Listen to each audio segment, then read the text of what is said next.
Okay, so we're back. I've reset the router depth again. We're just going to do a light pass as always to avoid kind of tearing out. That's where you risk the most amount of tear out, around the edges of your piece. If you go too deep on that first shot, you might blow some pieces out. And that'll lead to a sloppy looking cavity, and nobody likes a sloppy looking cavity. So we ain't going to do that. So for this, I'm going to rotate the body to the side. It's a little safer.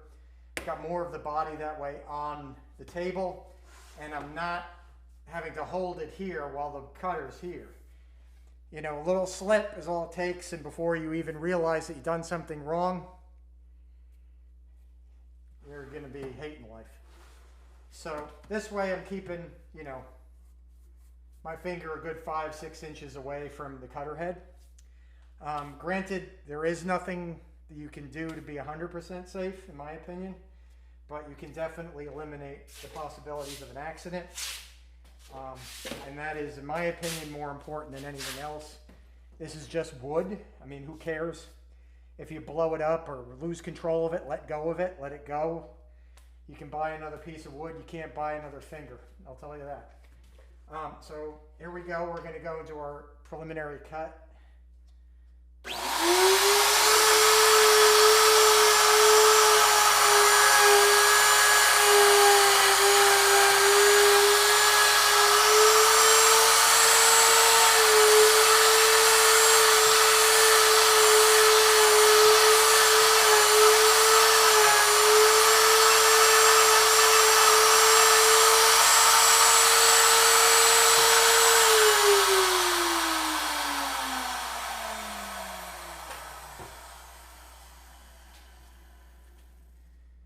Okay, so you can see you got a little fur, which is okay. That'll just sand off, obviously. And then there's a cover plate route that's a little bit bigger. So I'll show you here real quick. I'll grab a piece of paper, piece of sandpaper, and we can show you can remove all that fur pretty easily. And there, more or less, you can see that got nice clean route lines. But like that fur, how you go, if you went a lot deeper with your first cut, that fur could very well be large pieces of wood that blew off. So that we don't want to do. So now we're just going to go and continue to cut about, you know, 3/16, a quarter at a time, not more than that. Don't want to stress out the machine too bad.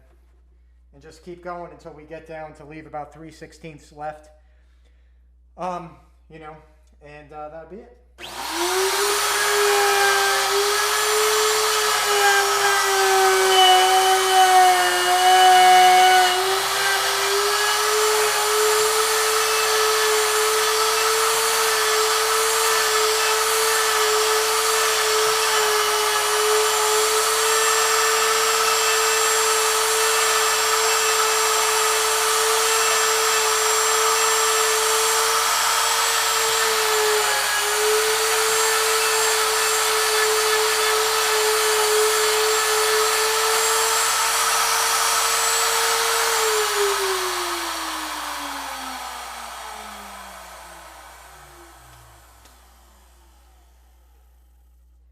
Okay, I actually felt something a little bit grabby under here.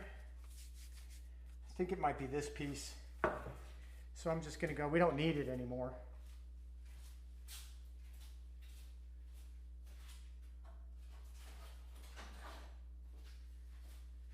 So I'm going to go ahead and just remove it.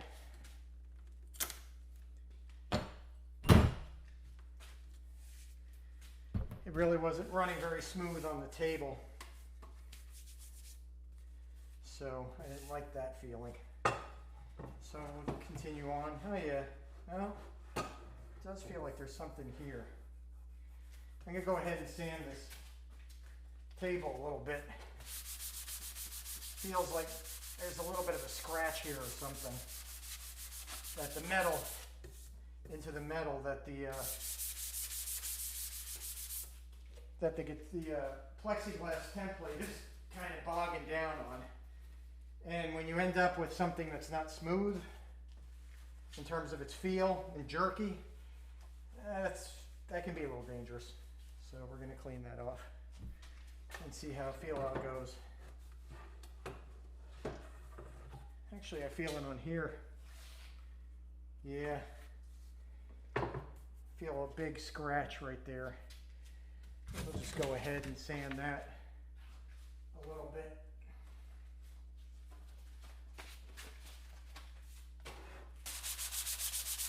Some 400.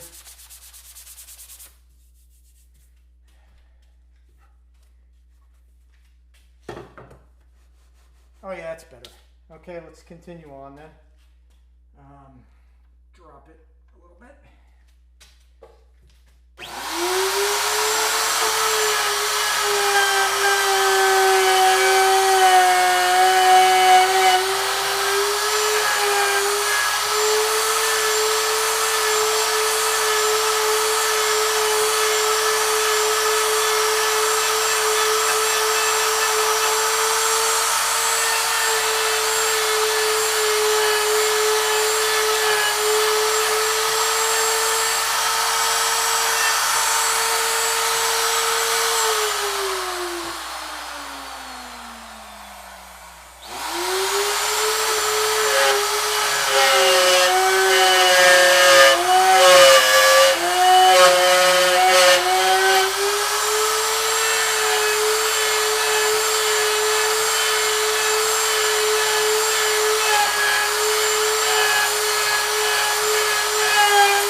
Clear the table again.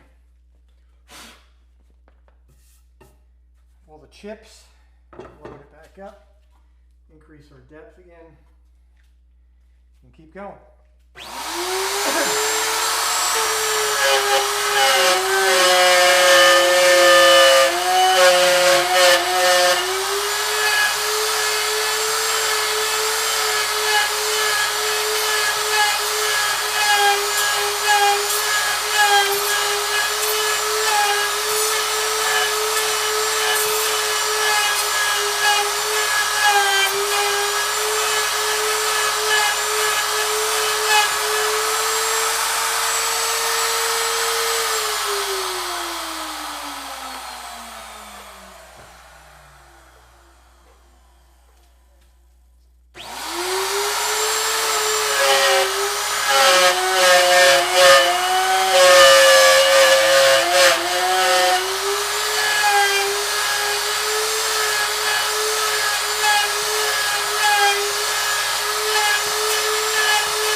Clear off the table again. Removing a lot of material.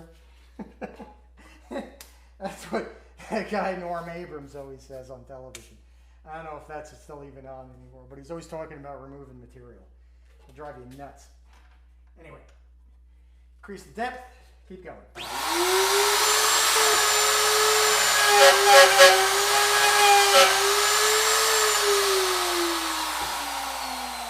That was a little too deep for my liking.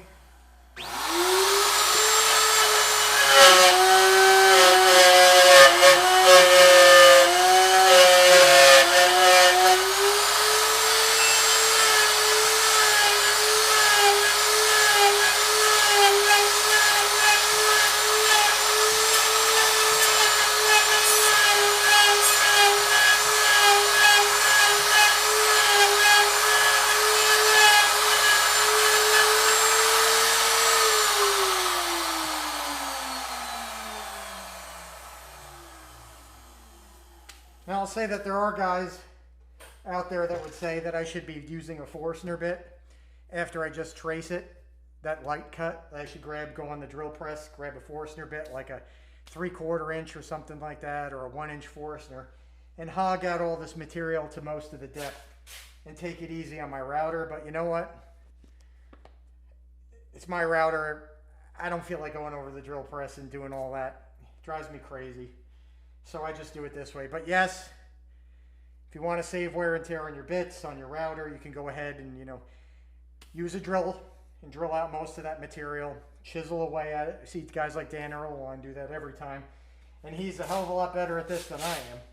So I'll defer to him. But for me, sorry, Dan, I'm just going to lay waste to my gear. There we go. Go a little deeper.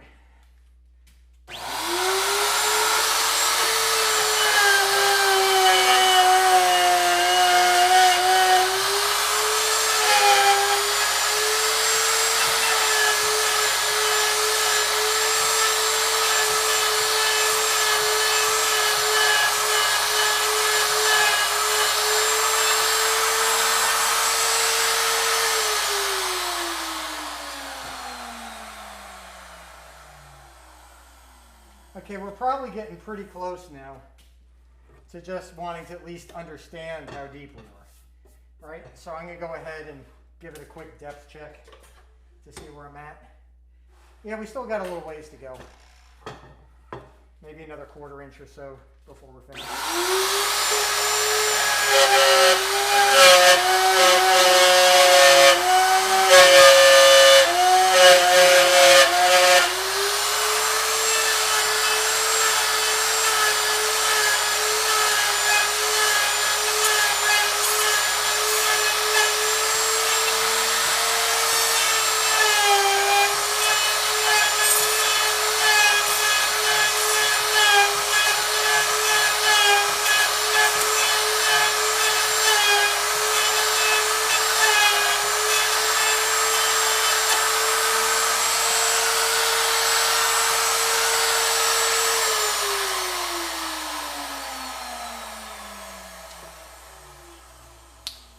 Yeah, so now we're going to just keep looking at it each time. You obviously don't want to go too deep and have nothing left on the other side here for you to attach a pot to, or the first time you go and knock it, you put a big hole through there. You want 3/16 or so of material of wood, you know, left at the bottom of the plate. So, all right, we still got a little ways. So we're going to go ahead and go like to there, check that. That's good. Not in any danger there of approaching our line yet.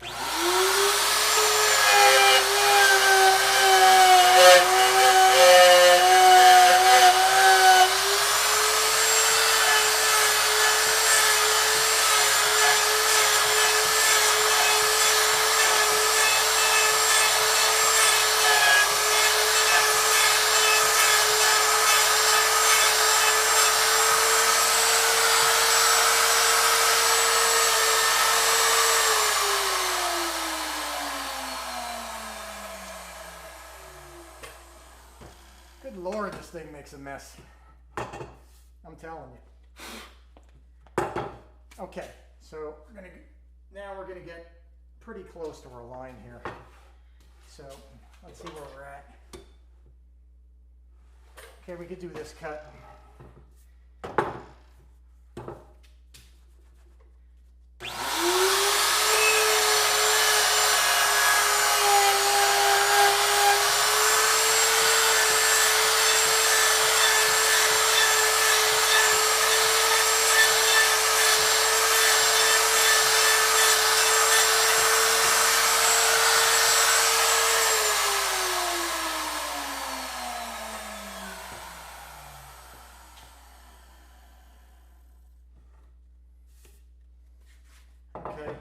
Now, a lot of you may see that this is kind of a lot of work for getting a body, right? When you could just go to Scott Smith at Musicraft and get a poplar body and neck for like $350, right? Whereas I'm spending $50 for a blank and probably another, I'm gonna make the neck for this, probably another 70 bucks.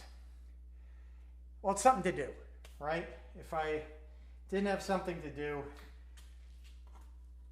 other than build amplifiers all the time, I think I'd go nuts. And I've built all kinds of guitars. I've built Les Pauls, Explorers, Flying V's, my own design, Stratocasters, Telecasters, set necks, bolt necks, neck throughs. I don't claim to be the best at it by any stretch, but I have a lot of fun doing it. And I think you guys probably would too. And you don't need a whole lot of tools to sort of get going with this. I've been messing around with it anyway since I was a teenager, like 14 years old. Actually, I think I was like 12 the first time I built a guitar. It was horrible. I made it out of a couple of pieces of plywood that I glued together and cut out to a shape. And anyway, a router, a jigsaw, that's pretty much all you need. And you can have a little bit of fun. All right, so I think this is going to be our final cut to depth, and then we're going to attach another template for the cover.